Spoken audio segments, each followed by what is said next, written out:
कहानी शुरू होती है हैना नामी एक लड़की को दिखाते हुए। हैना अपने डैड के साथ वीरान बर्फानी जंगलों में रहती है। दुनिया से इतना दूर होने के बावजूद भी उसे सब कुछ आता है। उसके डैड एरिक ने उसे 6 अलग अलग तरह की लैंग्वेजेस सिखाई है। कराटे और hand to hand combat fighting में तो कोई उसे हरा ही नहीं सकता। निशाना चाहे वो तीर से लगाए या गन से, वो कभी अपना निशाना नहीं चूकती। और इस सब की ट्रेनिंग पिछले 13 सालों से एरिक उसे दे रहा है। एरिक को ये सब चीजें इसलिए आती थी क्योंकि वो एक CIA एजेंट था और फिर एक दिन उसे कंपनी का एक राज पता चल गया। ऐसे वो कंपनी के लिए खतरा बन गया। CIA के लोग उसे मारना चाहते थे, लेकिन वो खुद की और अपनी बेटी की जान बचाकर यहाँ दुनिया से बहुत दूर आ गया।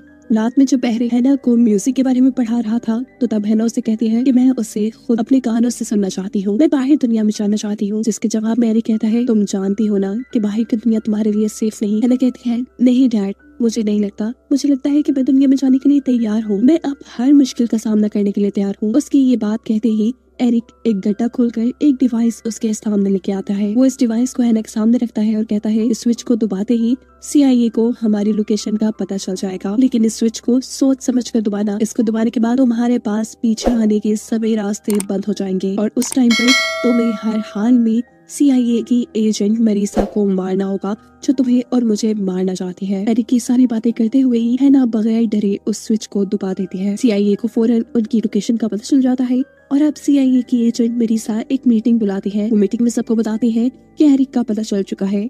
एरिक एक बहुत ही अच्छा और काबिल CIA एजेंट था। उसे पकड़ना बहुत ज्यादा जरूरी है क्योंकि उसके पास कंपनी के सीक्रेट्स हैं। दिखाया जाता है कि एक फोर्स को एरिक के घर एरिक को पकड़ने के लिए भेज दिया जाता है। जबकि यही हम एरिक को देखते हैं जो हैना से कह रहा था कि जैसा मैं कहूँ तुम्हें वैसा ही करना है।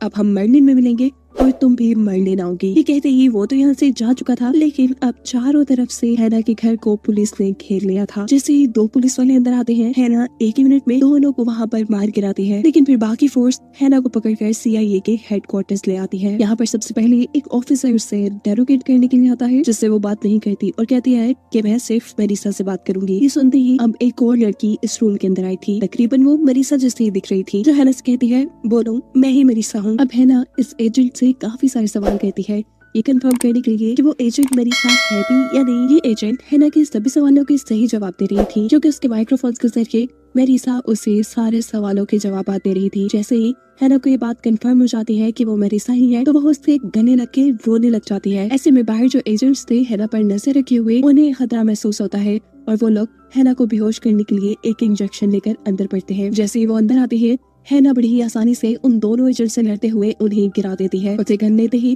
वो सबसे पहले